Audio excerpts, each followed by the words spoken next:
السلام علیکم۔ آج کی میری یہ ویڈیو ایک رومانٹک بیوی اور خشک مزاج شوہر کے امتزاج کی ایک خوبصورت اور سبق آموز کہانی ہے۔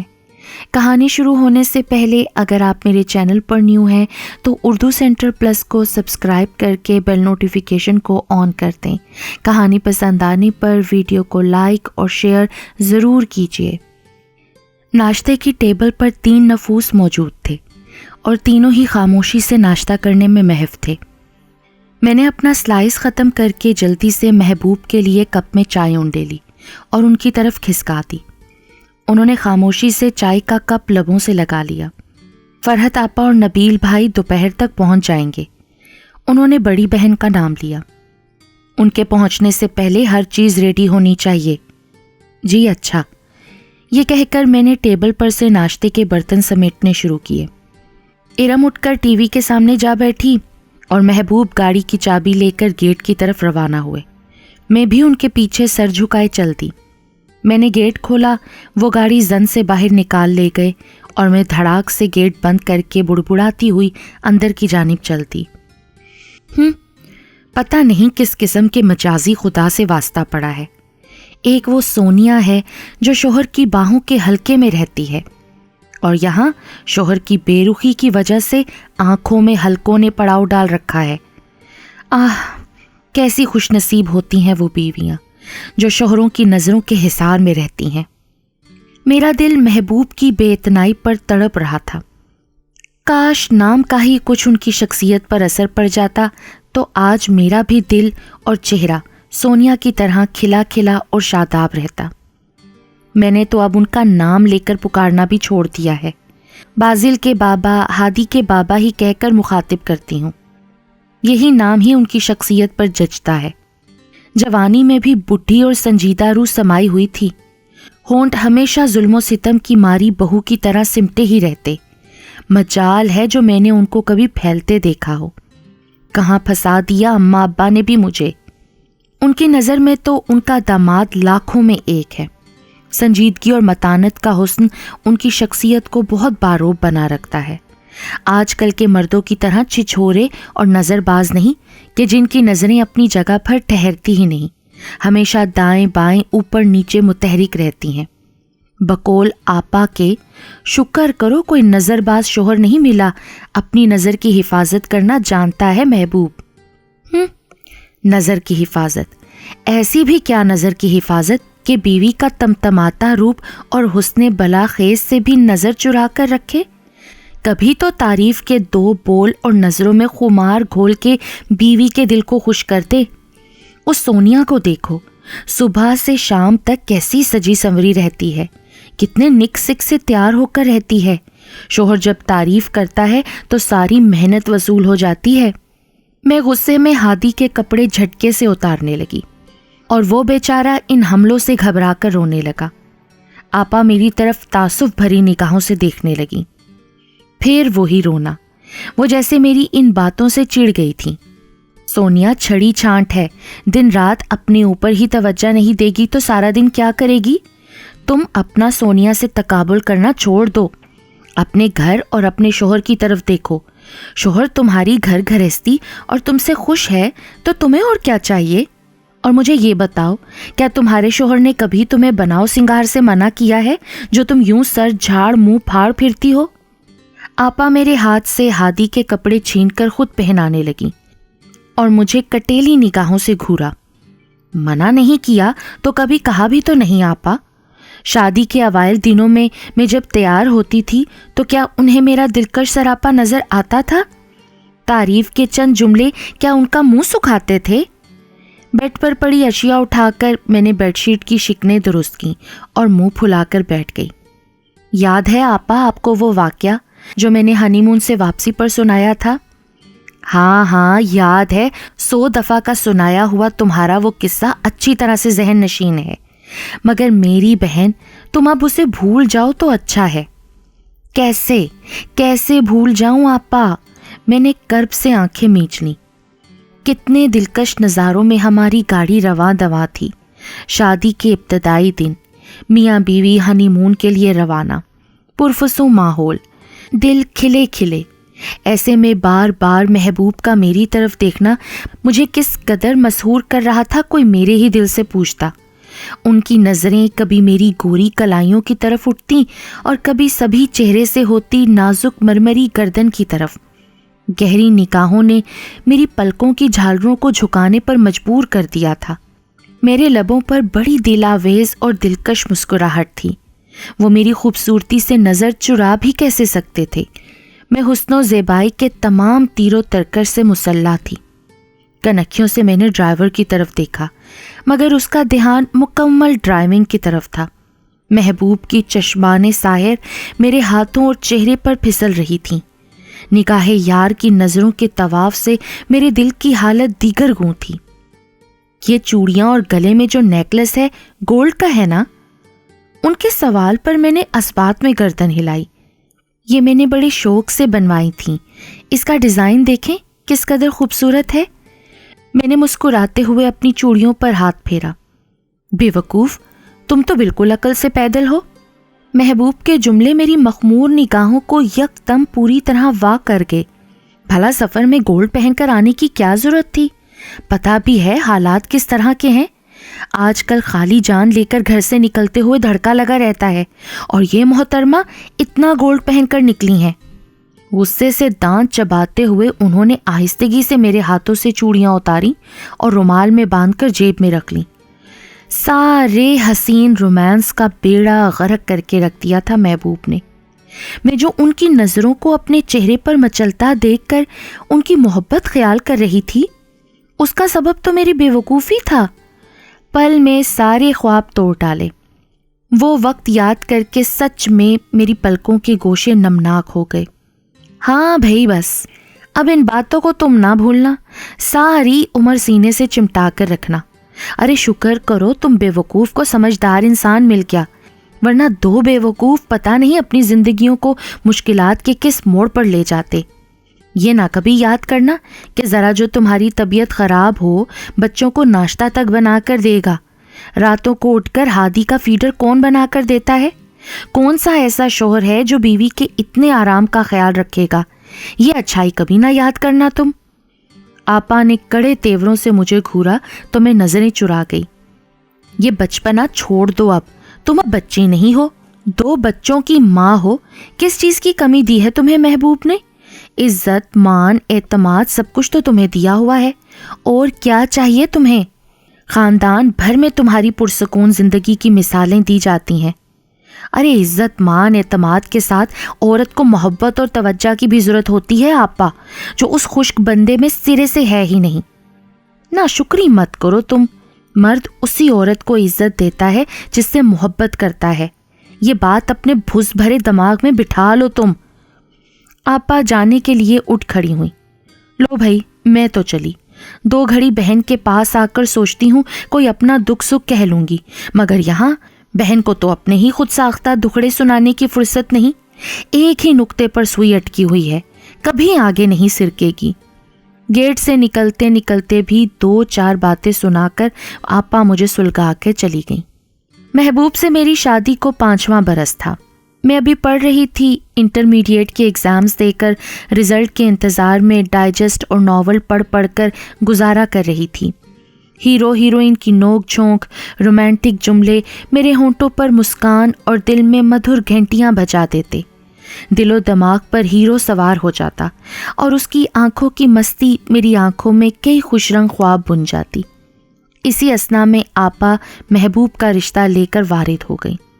اکلوتا لڑکا، والدین اپنے ابدی گھر روانہ ہو چکے تھے۔ 2 بہنیں شادی شدہ تھیں اور 1 بہن کنواری۔ لڑکے کا اپنا بزنس، مالی آسودگی، خوبصورتی اور شرافت کا مرقع۔ امی ابو نے ہاں کرنے میں ذرا دیر نہ لگائی اور میں نے تصویر دیکھتے ہی اپنے دل میں اسے ہیرو کی حیثیت دیکھ کر خود ہیروئن بن گئی۔ روز شام کو خوابوں کے نگر میں تیار ہو کر اپنے ہیرو کے ساتھ بائک پر نکل جاتی۔ میرے ہیرو کی مخمور نگاہیں مجھے نظریں جھکانے پر مجبور کر دیتی۔ لب گلاب بنے رہتے اور دل شاداب چمن کی طرح کھلا رہتا۔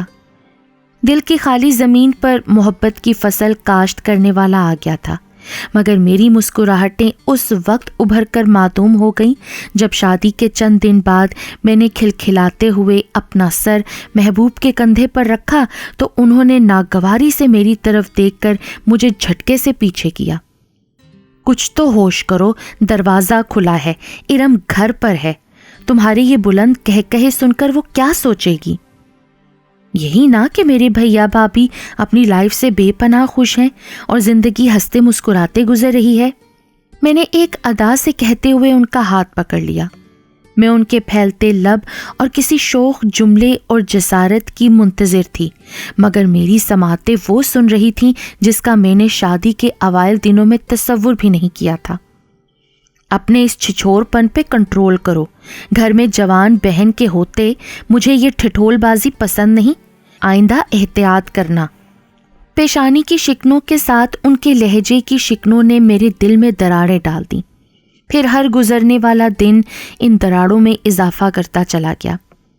ایسا نہیں تھا کہ وہ میرا خیال نہیں رکھتے تھے، میری ہر ضرورت کو بنا کہے جان لیتے، اکثر شاپنگ پر لے جاتے، امی کے گھر جانے پر بھی روک ٹوک نہ کی۔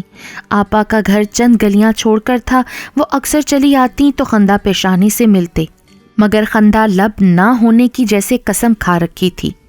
اور اس دن کے واقعے نے تو محبوب سے میرے شکووں میں مزید اضافہ کر دیا تھا۔ گرمی اور حبس زدہ موسم نے ایک دم ہی انگڑائی لی تھی۔ کالے بادلوں نے پورے آسمان پر قبضہ جما لیا تھا اور لمحوں میں ماحول جل تھل کر دیا۔ میں بے خود ہو کر باہر لان میں چلی آئی۔ ارم کچن میں پکوڑے بنانے گھس گئی۔ اسے برستی بارش میں نہانے کی بجائے پکوڑوں میں دلچسپی تھی۔ میرا شدت سے دل چاہا کہ اس وقت محبوب گھر آ جائیں تو مل کر بارش انجوائے کریں۔ کچھ لمحے قبولیت کے بھی ہوتے ہیں۔ ادھر میں نے سوچا اور ادھر محبوب کی گاڑی کا ہارن سنائی دیا۔ میں نے خوشی سے سرشار جلدی سے گیٹ کھولا۔ وہ گاڑی اندر لے آئے۔ اس سے قبل کہ وہ اندر کی جانب قدم بڑھاتے، میں دلکشی سے مسکراتے ہوئے ان کا ہاتھ پکڑ کر لان کی سمت لے جانے لگی۔ ساتھ ہی میں نے بارش کے قطرے ٹپکتے لمبے گنہرے بالوں کو ان کے چہرے پر جھٹکا دیا۔ بارش میں بھیگے بال ان کے چہرے کو نم کر گئے۔ میں بھیگے کپڑوں میں ان کے سامنے کھڑی تھی۔ محبوب کی نگاہیں میرے سراپے سے الجھنے لگیں۔ میں کسی فلمی سین کی منتظر تھی۔ ان کا ہاتھ میری طرف بڑھا۔ دل کی دھڑکنیں سر میں آئیں اور بوجھل پلکیں ایک دوسرے میں پیوست ہو گئیں، مگر اگلے ہی لمحے میرے منہ سے کراہ نکلی۔ میں نے تڑپ کر آنکھیں کھولیں اور شکوہ کناں نظروں سے محبوب کی طرف دیکھا، مگر وہ میری طرف دیکھ ہی کب رہے تھے۔ سختی سے بازو دبوچے وہ مجھے کھینچتے ہوئے اندر کمرے کی طرف لے جانے لگے۔ بیڈ روم میں لے جا کر انہوں نے مجھے بیڈ پر جھٹکے سے گرایا، تڑاک سے دروازہ بند کیا اور شعلہ بار نگاہیں مجھ پر گاڑ دیں۔ میں تو سہم گئی۔ تمہیں کچھ اندازہ ہے کہ تم کتنی سطحی حرکتیں کرتی ہو؟ میں نے کیا کیا ہے؟ آپ کے ساتھ بارش میں بھیگنے کی خواہش کا اظہار ہی تو کیا تھا۔ تکلیف کی شدت سے ہونٹ چباتے ہوئے میں نے آستین اوپر کر کے اپنے بازو پر ان کی انگلیوں کے سخت نشان دیکھے۔ دودھیا بازو پر نشان سرخ انگارہ ہو رہے تھے۔ میں سہلانے لگی۔ اتنے جارحانہ رویے کے باوجود اب بھی دل میں موہوم سی امید تھی کہ شاید اپنی اس ظلم پر شرمسار ہو کر لبوں کی نرمی سے اس تکلیف کے احساس کو مٹا ڈالیں، مگر نہیں، انہوں نے تو میری ہر آس اور امید کو اپنے جلتے لہجے کی نظر کر دیا۔ اس ظلم و جبر کی وجہ جاننے کے لیے میں نے اپنی نظریں ان کی طرف اٹھائیں۔ جس وقت تم نے میرا ہاتھ پکڑ کر اپنے بالوں کو میرے چہرے پر جھٹکا دیا تھا، اسی دم ارم پکوڑوں سے بھری پلیٹ لے کر داخلی دروازے تک آئی تھی، مگر تمہاری اس گھٹیا حرکت پر وہ الٹے ہی قدموں لوٹ گئی۔ مجھے کس قدر ندامت ہوئی، مگر تم تو موسم انجوائے کرتی ساری حدیں پار کر رہی تھی۔ تمہیں میں کس طرح سمجھاؤں؟ تمہاری ناقص عقل میں میری بات کیوں نہیں سماتی کہ اپنے اس گھٹیا رومانس کو کمرے کی حد تک محدود کر لو؟ آئندہ اگر ارم کی موجودگی میں تم میرے اتنے قریب ہوئیں تو مجھ سے کسی اچھے رویے کی امید نہ رکھنا۔ اپنے لہجے کا سارا زہر میری سماعتوں میں انڈیل کر وہ کمرے سے کیا گھر سے بھی نکل گئے۔ باہر بارش تھم چکی تھی، مگر میری آنکھوں سے برسات جاری ہو چکی تھی۔ بس فرق صرف اتنا تھا کہ باہر کی بارش دل کو سکون بخش رہی تھی اور آنکھوں کی برسات دل و روح پر آبلے برسا رہی تھی۔ اس دن کے بعد پھر مجھے بارش کی مٹھاس پھیکی لگنے لگی. میرے دل کے لطیف جذبے سرد پڑ گئے.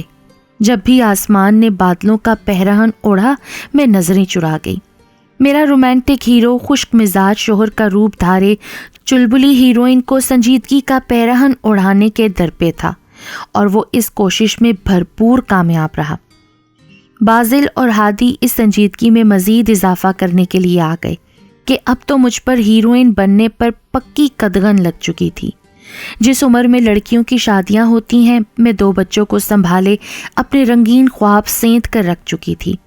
جس روپ میں مجھے محبوب دیکھنا چاہتے تھے وہ روپ مکمل دھار چکی تھی. سنجیدگی اور متانت مجھ میں ایسی کوٹ کر بھری کہ میں محبوب کی موجودگی میں اپنے لبوں کو پھیلنے کی چندہ جرأت نہ دیتی.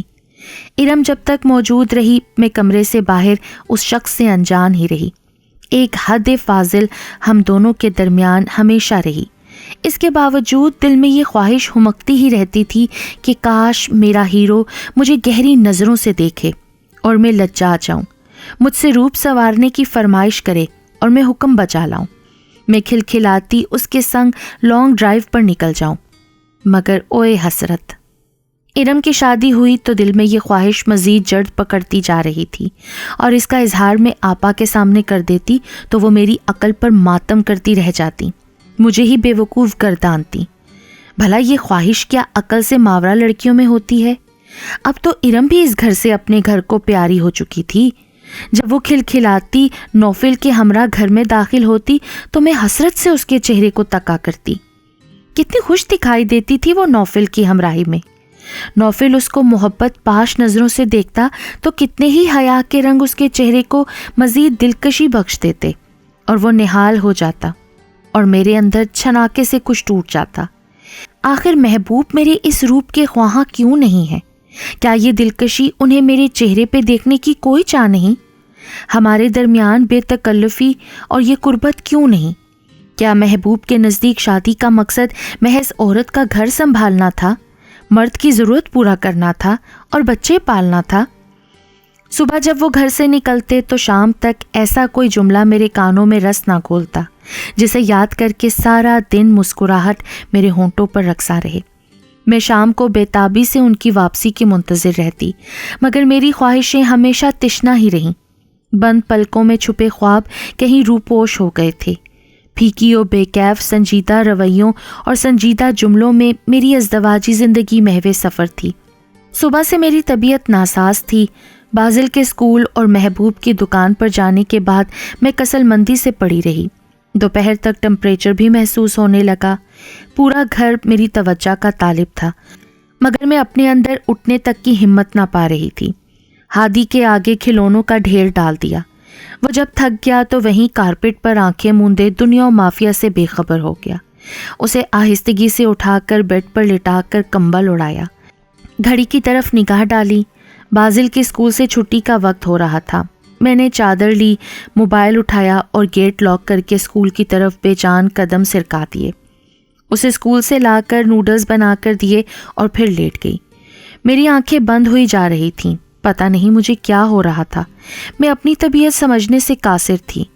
ابھی لیٹے 10 منٹ بھی نہ گزرے تھے کہ گیٹ کی بیل نے میری مندی آنکھوں کو کھولنے پر مجبور کر دیا. اب کون آ گیا بھائی؟ ویسے تو کوئی اس گھر میں پھٹکتا نہیں ہے. آج طبیعت ناساز ہے تو پتہ نہیں کون ٹپک پڑا. بڑبڑاتے ہوئے میں نے چکراتے سر کے ساتھ گیٹ کھولا تو میرے سامنے میری پڑوسن سونیا ہاتھ میں بول لیے کھڑی تھی. اسے دیکھ کر جہاں میرے ہونٹ پھیلے وہیں دل سکڑ کر رہ گیا. شوہر کی محبت اور توجہ نے اس کا روپ نکھار رکھا تھا اور ادھر شوہر کی بے توجہی سے میرا حسن تو کملا کر رہ گیا تھا. بغیر میک اپ کے بھی وہ تر و تازہ کھلا گلاب لگ رہی تھی.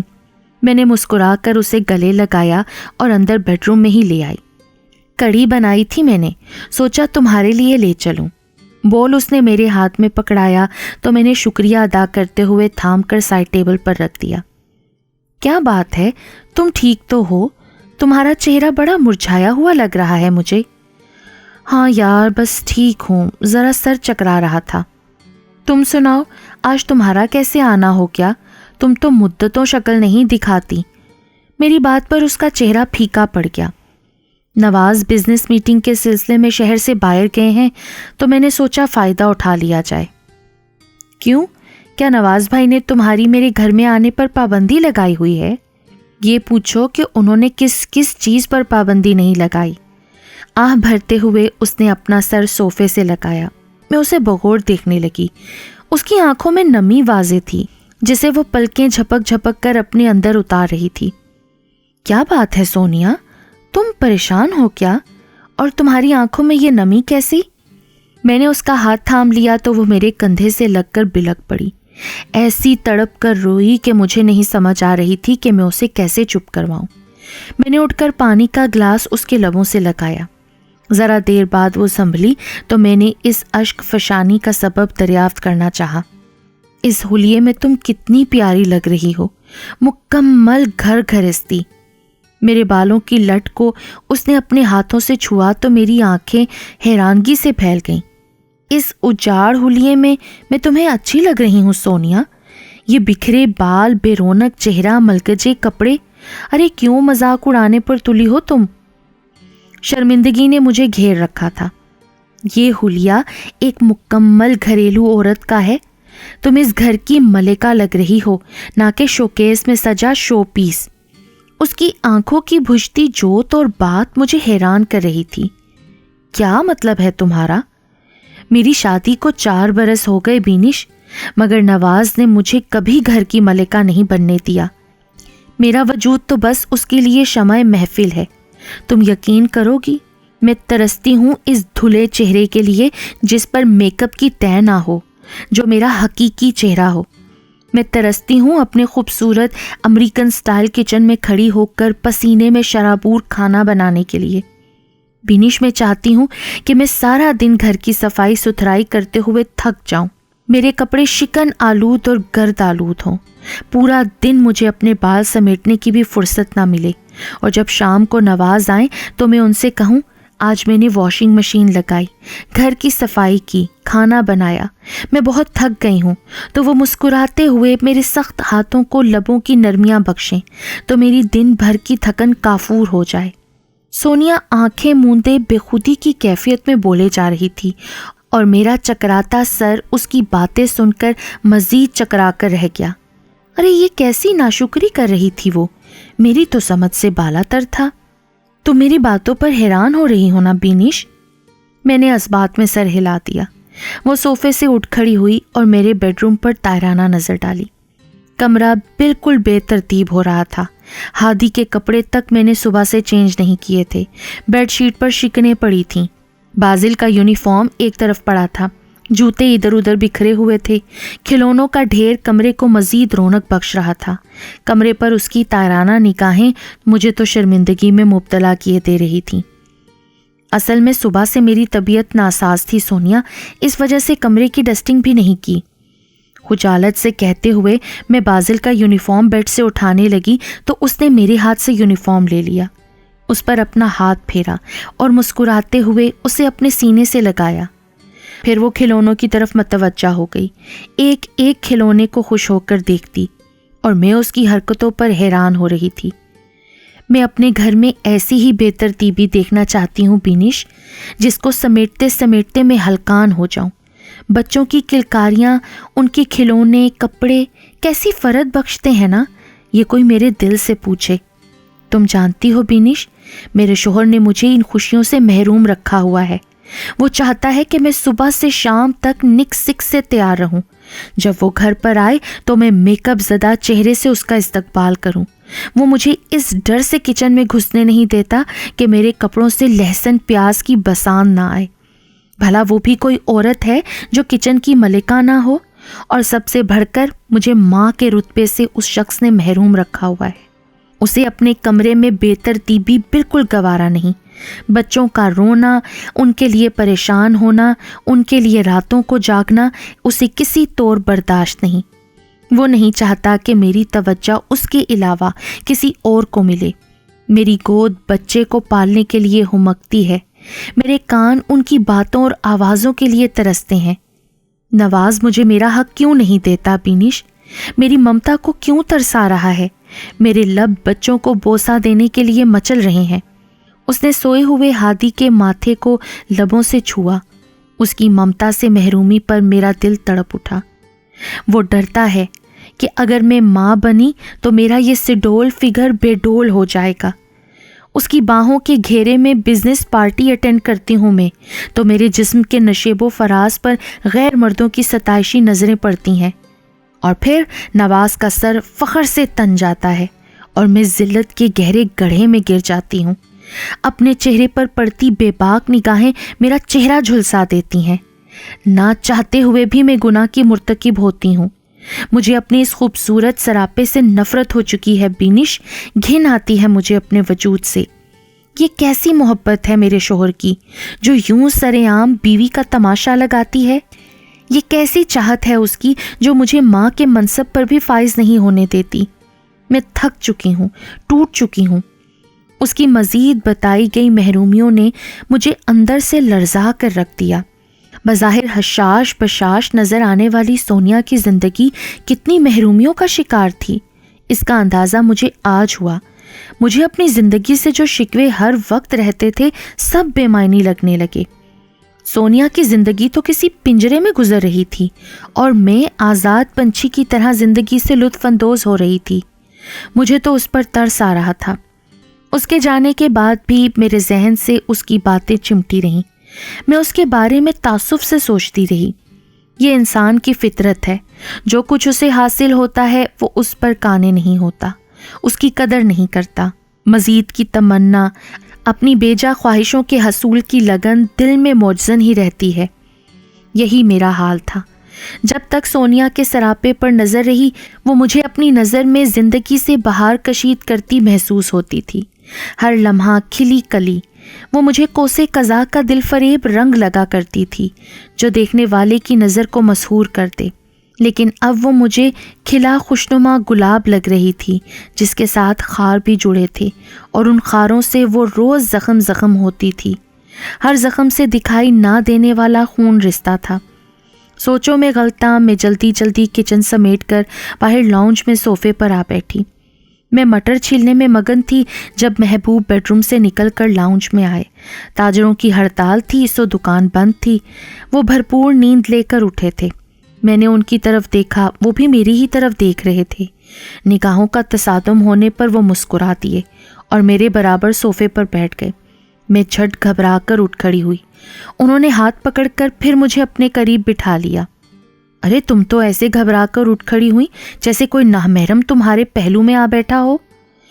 ان کی کہی بات پر میں نے شاکی نگاہوں سے ان کی طرف دیکھا۔ ارم کی موجودگی میں ہمیشہ کمرے سے باہر ان سے فاصلے پر رہی، اور اب یہ عادت اتنی پختہ ہو چکی تھی کہ ارم کی شادی کے بعد بھی میں اس فاصلے کو نہ پاٹ سکی۔ اب تو مجھے یہ دھڑکا لگا رہتا تھا کہ اگر مجھ سے کوئی ایسی ویسی حرکت سرزد ہو گئی تو پھر محبوب کے جملے پھر سے کان کے ساتھ دل بھی چھید نہ کر ڈالیں کہ شرم کرو، بچے بڑے ہو رہے ہیں، تمہیں ابھی تک اٹکیلیاں سوج رہی ہیں، عمر گزر گئی مگر تمہاری بے وقوفانہ حرکتیں نہ کم ہوئیں۔ سو اب اپنے ہیرو کی شگفتہ اور برجستہ جملوں کی خواہش، ان کی نظروں کی تپش اور لہجے کی حدت اور شوخ جسارتوں کا حسن مان پڑ چکا تھا۔ اب تو میں اس انتظار میں تھی کہ کب محبوب مجھ پر بزرگی کا لیبل لگا کر میری شخصیت کو مزید سوبر بنا دیں۔ ناشتہ بنا دوں آپ کے لیے؟ میں نے ناشتے کے بہانے ان کے قریب سے اٹھنا چاہا۔ ارے ناشتہ بھی کر لیں گے، پہلے اپنی زوجہ کے معصوم حسن سے نظروں کو تو سیراب ہونے دو۔ کیا؟ ان کے لفظ مجھ پر جیسے بم کی صورت پھٹے تھے۔ میں ہونکوں کی طرح ان کا چہرہ دیکھنے لگی۔ ان کی دماغی حالت پر شبہ ہونے لگا تھا مجھے۔ کیا محبوب ابھی تک نیند کے خمار میں ہے؟ نیند کے خمار میں بھی تو یہ 2 اور 2 4 کرتے سنائی دیتے ہیں۔ پھر اب کیا ہوا؟ بے فکر رہو، نہ تو میرا دماغ خراب ہوا ہے اور نہ ہی میں نیند میں بول رہا ہوں۔ وہ میری سوچوں کو پڑھ چکے تھے۔ میں نے یہ کب کہا؟ کہا تو نہیں مگر سوچ تو رہی ہو نا۔ میں تو خفیف ہو گئی۔ انہوں نے سرد آہ بھری اور میرے کندھے پر سر رکھ دیا۔ تمہیں پتہ ہے کل میں آئی اسپیشلسٹ کے پاس گیا تھا۔ کیوں؟ طبیعت تو ٹھیک ہے نا آپ کی؟ سر میں درد وغیرہ تو نہیں رہنے لگا؟ میں نے ان کا سر کندھے سے جدا کر کے آنکھوں میں جھانکا۔ سر میں تو نہیں، البتہ دل میں درد رہنے لگا تھا۔ دل میں ایک کسک تھی، چبھن تھی جو کچوکے لگاتی تھی، سو میں سیدھا آنکھوں کے ڈاکٹر کے پاس گیا۔ ان کی اس بے تکی بات پر میں تو الجھ کے رہ گئی۔ ڈاکٹر نے تصدیق کر دی ہے کہ آپ کی نزدیک کی نظر کمزور ہے اور خوبصورتی دیکھنے سے قاصر ہے۔ ڈاکٹر نے کچھ ضروری ہدایات بھی دی ہیں۔ آنکھوں کو دائیں بائیں متحرک رکھنے کو کہا۔ میں نے ایسا کیا تو واقعی خوبصورت چیزیں اور خوبصورت لوگ دکھائی دینے لگے۔ شرارت بھرے لہجے میں کہتے میرے گلابی گال پر ہاتھ پھیرا تو میری تو دھڑکنیں منتشر ہو گئیں۔ اتنے دنوں تک مجھے اپنی حسین کم عمر بیوی کا سراپا نظر ہی نہیں آیا۔ سوری یار، اس خشک مزاج اور سنجیدہ بندے کے ساتھ تمہیں اپنے خوابوں کو سلانا پڑا۔ وہ میرا ہاتھ پکڑ کر ہولے ہولے سہلا رہے تھے۔ میری مخروطی انگلیاں ان کے مضبوط گرم ہاتھوں میں پھنسی تھیں۔ میرے ماتھے پر پسینہ چمکنے لگا، ہتھیلیاں نم ہو گئیں۔ محبوب کا ایک مدت کے بعد اظہار مجھے مسحور کر رہا تھا۔ رات کو بچوں کو آپا کے گھر چھوڑ کر وہ مجھے ڈنر پر لے گئے۔ میرا محبوب مجھے خوابوں کے رنگین دنیا میں لے گیا، جہاں پر محبت، اعتماد، چاہتیں اور شرارتیں تھیں۔ کینڈل لائٹ ڈنر کرتے ہوئے میرے لبوں پر بڑی شرمیلی مسکان تھی۔ کینڈل کی لو محبوب کی آنکھوں کی لو کے سامنے مدھم دکھائی دے رہی تھی۔ ان کے سحر انگیز لفظ میرے چاروں اور رقص کر رہے تھے۔ آج مجھے میرا ہیرو مل گیا تھا، جس کی نظریں اپنی ہیروئن کے دلکش سراپے سے الجھ کر رہ گئی تھیں، جس کو نہ اعتراف کا ہوش تھا نہ زمانے کی پرواہ۔ مگر ہم دونوں کو جلد ہی ہوش میں آنا پڑا۔ ویٹر کی کھنکار نے ہمیں شرمندہ کر دیا، جو کھانے کے بعد کافی کا آرڈر سرو کرنے آیا تھا۔ ہم دونوں ہی خفیف ہنس دیے اور کافی کا کپ لبوں سے لگا لیا، جس کا تلخ ذائقہ ہماری زندگیوں میں مٹھاس کھول رہا تھا۔ ازل سے تا ابد تک جانا، فلک کے چاند تاروں سے، میری دھرتی کے ذروں سے، پہاڑوں کی بلندی سے، صبا کی شوخیوں اور پھولوں کی ملاحت سے، تپش خورشید کی اور چاند کی روپہلی کرنوں سے، افق کی وسعتوں اور نیلگوں گہرے سمندر سے، کہیں بڑھ کر کہیں زیادہ مجھے تم سے محبت ہے۔